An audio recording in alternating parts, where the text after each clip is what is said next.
ऐसे में सवाल तो सबसे बड़ा ये उठता है कि अगर भविष्य में ऐसी कोई घटना होती है तो उससे निपटने के लिए इन कंपनियों के पास आखिर क्या माकूल तैयारी है। सरकार को बताइए, ऊपर वाले की सख्त बहुत मेहरबानी है दलित वाले की। विभीषिका को रोकने में जो कारगर रहा वो कहीं ना कहीं ड्राइवर की सूझबूझ रही।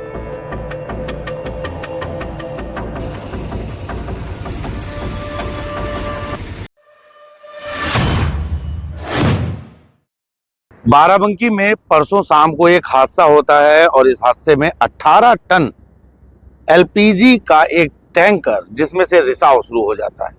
इस रिसाव को लेकर कुछ बातें सामने आई तो हमने सोचा कि इस पर चर्चा आपसे करना चाहिए।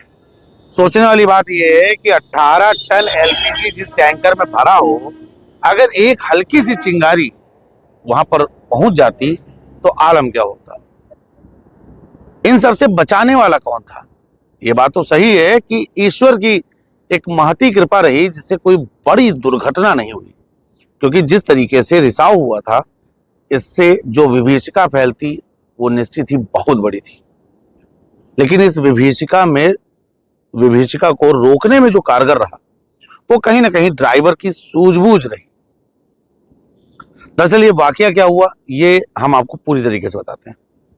ये वाहन जो टैंकर था ये मथुरा से नेपाल की ओर जा रहा था।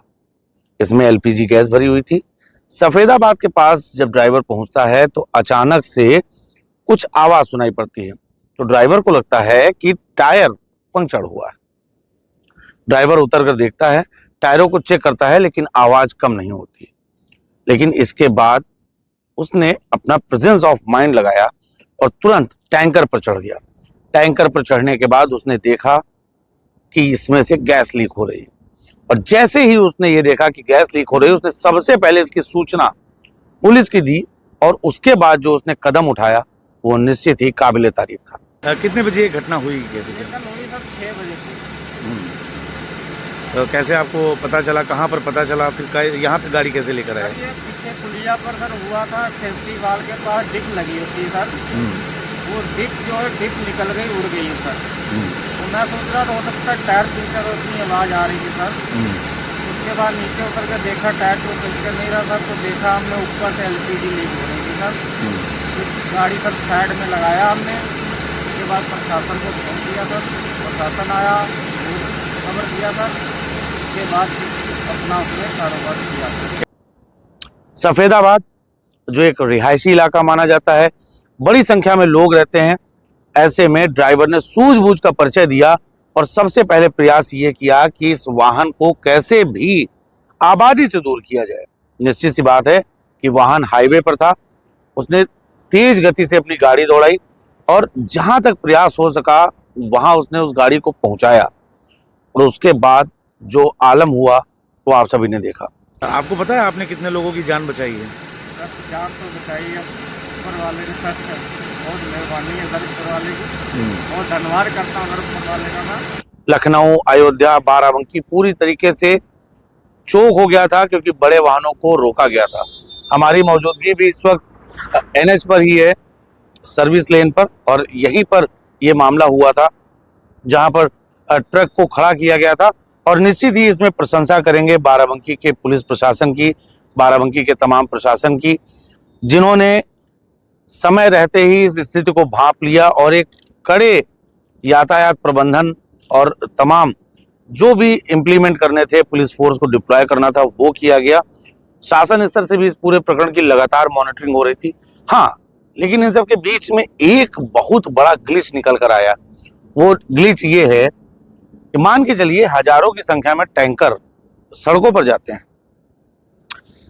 ऐसे में उस टैंकर से गैस को दूसरे टैंकरों में रिफिल करने में समस्या आ रही थी। समस्या ये तकनीकी कारण था कि वो टैंकर से उतना प्रेशर नहीं मिल पा रहा था कि कैसे उसकी रिफिलिंग दूसरे में की जाए। ये तो एक घटना थी, क्या पता भविष्य में क्या होने वाला हो। क्या ईश्वर ने चेताया था कि ऐसी घटना हो सकती है? अब समस्या कहां पर आ रही है वो समझिएगा। मान के चलिए सड़कों पर हजारों की संख्या में ऐसे टैंकर चलते हैं, सैकड़ों की संख्या में ऐसे टैंकर चलते हैं। ये तो चलिए एक नॉर्मल वाकया था जिसमें वॉल्व लीक किया, गैस रिसाव हुआ।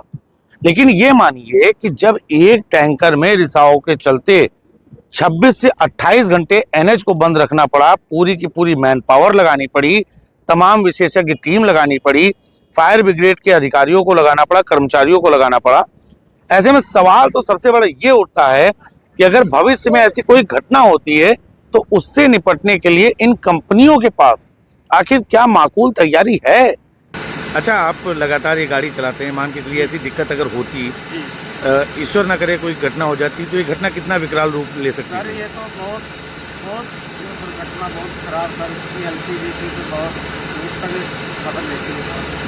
तो देखा जयपुर में सर हुआ था, कितने आदमी की जान गई थी। तो अच्छा, यहाँ पर क्या सोच के रोके? जब आप यहाँ पर आए क्या सोच के रोके यहाँ पर? यहाँ पर मैंने देखा सर कि अपना जगह खाली है, पूरा कोई है नहीं आस पास में सर, तो इसीलिए मैंने आकर सर मैं साइड में। क्या फायर ब्रिगेड को इस तरीके से ट्रेंड किया गया है? क्योंकि ये गैस का सिस्टम है, ये जहां पर ट्रांसफर किया जाता है उसका बाकायदे एक नॉर्म्स होता है, एक प्रोटोकॉल होता है कि कितने टेम्परेचर पर ट्रांसफर होगी, कैसे उसमें जाएगा। लेकिन यहाँ पर जो स्थितियां देखने को मिली कि एक टैंकर की स्थिति को सुधारने के लिए 26 घंटे से ज्यादा लग गए, तो ये कहीं ना कहीं एक बड़ी समस्या है। दूसरी तस्वीर फायर ब्रिगेड के तमाम अधिकारियों की तस्वीर हमने देखी। निश्चित बात है कि वो स्पेशल सर्विसेज से जुड़े हैं, लोगों की सेवा के लिए जुड़े हैं, लेकिन कहते हैं अपनी सेफ्टी सबसे पहले जरूरी होती है, क्योंकि जब आप सुरक्षित हैं तभी दूसरे की सेवा कर सकेंगे। फायर विभाग के तमाम अधिकारियों की तस्वीरें उसमें देखने को मिली, जो पूरे तरीके से अपने गैजेट्स को, अपने जो उनकी यूनिफॉर्म होती है प्रॉपर, उसमें नहीं थे। तो जब ऐसे व्यवस्थाओं पर आप ही सुरक्षित नहीं रहेंगे तो कैसे जनता को सुरक्षित करेंगे? तो ये तकनीकी समस्या थी, इस पर विचार करना होगा राज्य सरकार को, केंद्र सरकार को और उन तमाम पेट्रोलियम कंपनियों को कि अगर ऐसा वाहन जा रहा है और उसके साथ ऐसी घटना होती है तो उसको रिजॉल्व करने के लिए इनके पास आखिर टेक्निक क्या है, अगर है तो उसको इजाद करने में इतना समय क्यों लगा, इस जगह पर उसको इम्प्लीमेंट क्यों नहीं किया गया, लाखों की संख्या में जनता ने उस परेशानी को क्यों झेला, क्योंकि ये कोई बहुत बड़ी समस्या थी भी नहीं, इसको तत्काल भी बंद किया जा सकता था। लेकिन तमाम इंजीनियरिंग, तमाम तकनीकी यहाँ पर फेल हो गई। तो ऐसे में किसी ऐसी व्यवस्था को सुचारू करना पड़ेगा, क्योंकि सड़कों पर लगातार इतनी बड़ी संख्या में वाहन चल रहे हैं, खासकर एलपीजी पेट्रोलियम वाहन, तो इनकी सुरक्षा को लेकर एक कहीं ना कहीं बड़ा सवालिया निशान जरूर है। बहरहाल इन ड्राइवर की, बाराबंकी के पुलिस कर्मियों की, जिस तरीके से उन्होंने मेहनत की, ऐसी मेहनत को द कैमरा 1999 का सलाम। आप सभी ये खबर देख रहे थे द कैमरा 1999 पर। मैं हूं नितेश शांडिल, कैमरे के पीछे हमारे सहयोगी हैं बबलू जमीर।